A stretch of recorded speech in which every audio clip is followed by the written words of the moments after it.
Buenos días, tardes o noches a todos y todas, dependiendo el horario en el cual visualicen el video. Mi nombre es Valentín Velázquez y en la clase de hoy hablaremos de la anatomía de la región infratemporal, haciendo énfasis en la descripción de las fascias que aquí se encuentran.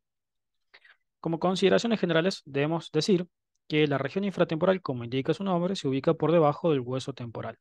Sus límites van a ser hacia anterior, la tuberosidad del maxilar, hacia superior, la el ala mayor del efenoides, la cara inferior del ala mayor del efenoides.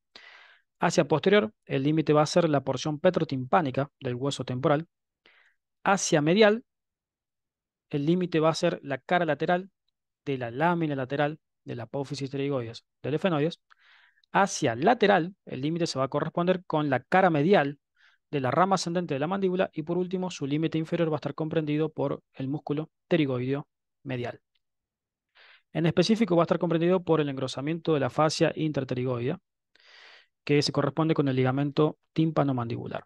Ese es el límite preciso inferior de la región infratemporal. Por esta región van a pasar entonces el nervio mandibular junto con sus ramas colaterales y terminales y la arteria maxilar interna junto con sus ramas colaterales. Muy bien, entonces dijimos al inicio de la clase que en este video vamos a hacer hincapié en las fascias que aquí se forman. Y la primera fascia que vamos a describir es la fascia pterigotemporomandibular.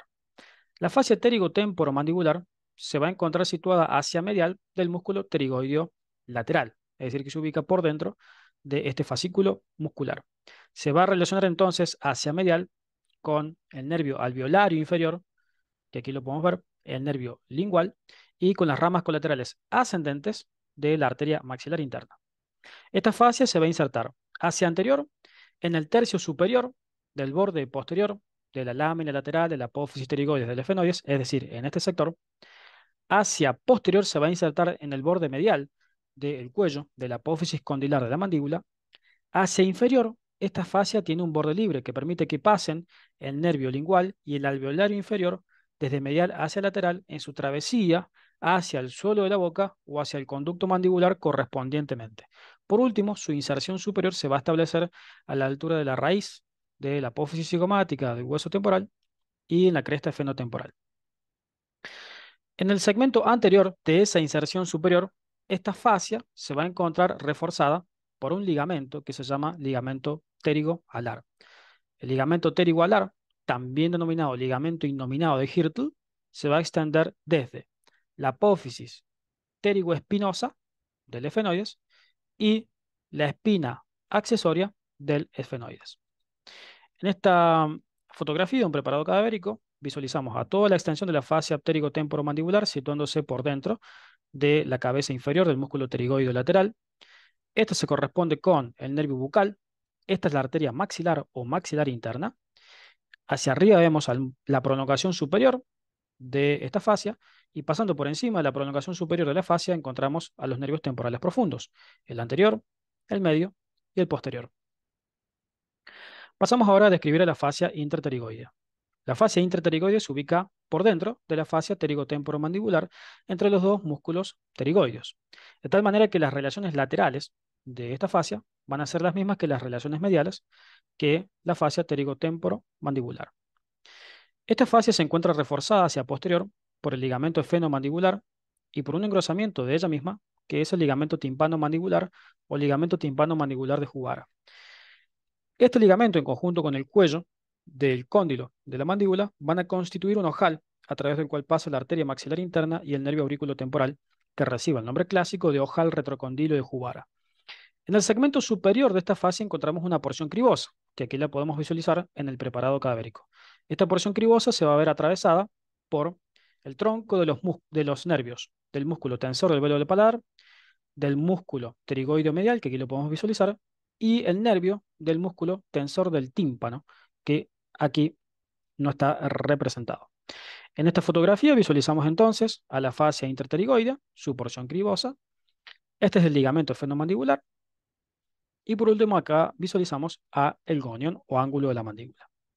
El segmento superior de esta fascia va a configurar un ligamento que se llama ligamento de Sibrini o ligamento pterigo espinoso. Bien, ahora nos remitimos a la descripción de la fascia pterigo-temporomandibular. Dijimos que hacia superior constituye un ligamento que se llama ligamento pterigoalar o ligamento innominado de Hirtl. Ese ligamento en el 7% de los casos suele estar osificado.